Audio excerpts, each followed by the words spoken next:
नमस्कार। धर्म ज्ञान गाथा में आपका स्वागत है। आज मैं उपस्थित हुआ हूँ आपके साथ कुछ जानकारियाँ साझा करने के लिए, जो हमारे वर्तमान समय में भाद्रपद मास के कुछ उत्सव इस महीने में जो चल रहे हैं उनके विषय में। सबसे पहले आप सभी को ओणम पर्व की हार्दिक शुभकामनाएं। ये पर्व दक्षिण भारत में विशेष रूप से महाराज बलि से के पृथ्वी लोक पर आगमन को लेकर के मनाया जाता है। आज हमारे देश भर में भगवान विष्णु के वामन स्वरूप का जन्मोत्सव भी मनाया जा रहा है।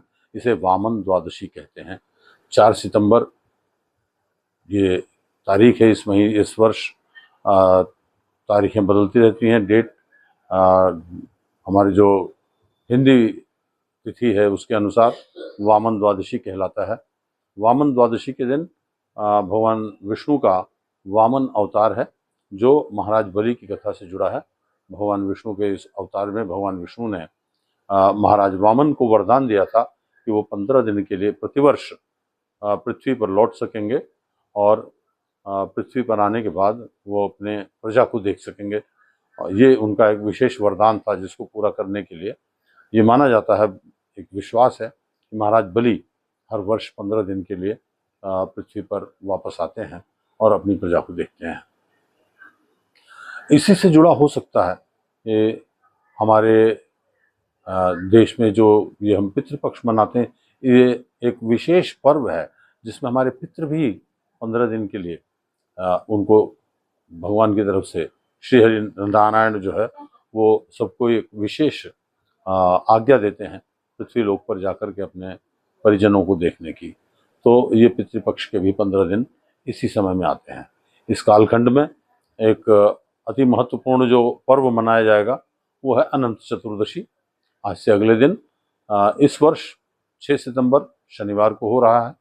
चतुर्दशी के दिन भगवान श्री हरि नारायण श्री विष्णु अनंत स्वरूप में उनकी पूजा की जाती है। और आज ही के दिन अनंत चतुर्दशी के दिन हम रामनगर की रामलीला भी प्रारंभ होती है, जो पूरे विश्व में प्रसिद्ध है और ये विश्व धरोहर की सूची में भी आ चुकी है। उस रामलीला का प्रारंभ रामनगर के बहुत प्रसिद्ध दुर्गा मंदिर के पास में जो कुंड है उसमें शेष शैया पर भगवान विष्णु के दर्शन के साथ प्रारंभ होता है। भगवान विष्णु की पूजा का इस दिन विशेष विधान है। उसके अगले दिन पूर्णिमा से श्राद्ध का पितृपक्ष का प्रारंभ हो जाता है। श्री हरि विष्णु के पूजन में हम अनंत चतुर्दशी के दिन सुबह से घर में उत्सव का माहौल होता है। अच्छा भोजन, उत्तम व्यंजन बनाए जाते हैं। भगवान विष्णु का पूजन किया जाता है, उन्हें भोग लगाया जाता है। भगवान विष्णु को विशेष प्रकार के सूत से बने हुए धागे चढ़ाए जाते हैं। इस धागे को अनंत कहते हैं। सूत के धागे पीले रंग से रंगे हुए, जिनमें 14 गांठें लगाई होती हैं, और इसको हम अपने पूरे परिवार को वितरित करते हैं। सब लोग अपने दाहिनी भुजा में, स्त्री हो या पुरुष, दाहिनी भुजा में ही उसको धारण किया जाता है। ऐसा माना जाता है कम से कम 14 दिन इसको धारण करना चाहिए। यदि संभव ना हो तो कम से कम 1-2 दिन पहनने के बाद इसको ऐसी जगह पर विसर्जित करें जहाँ ये पैर के नीचे ना आए। कूड़े में न डालें, किसी बगीचे में, नदी में, किसी तालाब में, सरोवर में, या किसी गमले में पेड़ पौधे के नीचे दबा दें। धीरे धीरे सूती होगा तो निश्चित रूप से गल जाएगा। तो ये अनंत चतुर्दशी का विशेष पर्व है, जिस दिन भगवान विष्णु की कृपा प्राप्त करने के लिए भगवान विष्णु की पूजा की जाती है। और ये अनंत प्रसाद स्वरूप में जो अनंत का धागा वहाँ पे बांधा जाता है, इससे हमें प्रसाद की प्राप्ति होती है। और उसके अगले दिन पूर्णिमा है। इस वर्ष 7 सितंबर को पूर्णिमा के दिन चंद्र ग्रहण है, और इसके विषय में आप सबको एक बहुत महत्वपूर्ण जानकारी साझा करना चाहता हूँ मैं। चंद्र ग्रहण रात को 10:03 पर प्रारंभ होगा। 9:57 समय है चंद्र ग्रहण के प्रारंभ का, और 1:33 पर चंद्र ग्रहण समाप्त होगा, मोक्ष होगा। चंद्र ग्रहण में जो सूतक काल है वो 12:57 पर दिन में ही प्रारंभ हो जाएगा।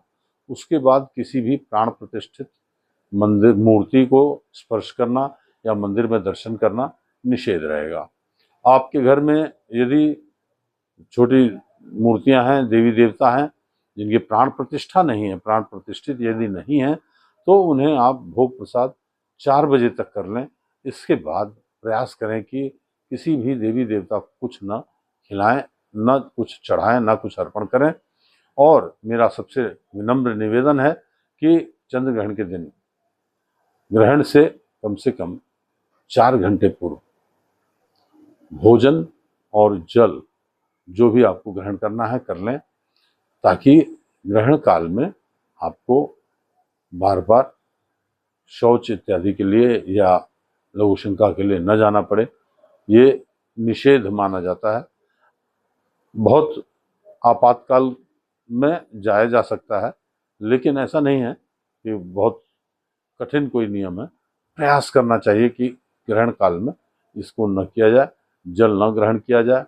यदि कोई रोगी है, बालक है, बच्चा है छोटा, तो उस स्थिति में, या कोई वृद्ध है, उस स्थिति में जल भी ग्रहण करने का प्रावधान है। तो किसी चौड़े पात्र में, किसी चौड़े बर्तन में जल लेकर के सिर नीचे झुका करके, इसे गोमुख कहा जाता है, गाय की तरह से नीचे मुंह करके और जल को ग्रहण किया जा सकता है, ऐसा विश्वास है।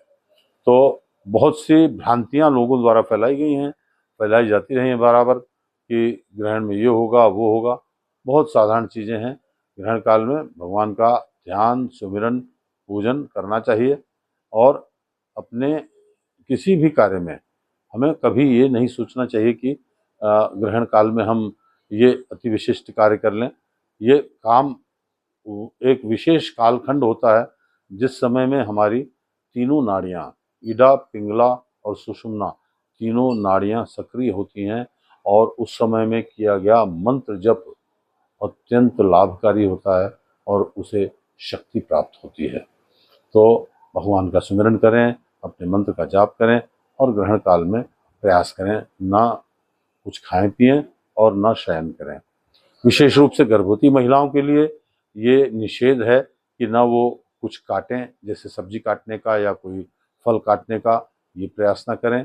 यदि 4 घंटे का ग्रहण, 3.5 घंटे का ग्रहण है, तो इतने लंबे समय तक यदि नहीं बैठ सकें, तो अगर लेटना हो तो हाथ पांव सीधे रख करके, गर्भवती महिलाओं के लिए ये विशेष नियम है, हाथ पैर सीधे रख करके, हाथ पैर दबे ना, सीधे होकर के लेटें यदि लेटना हो।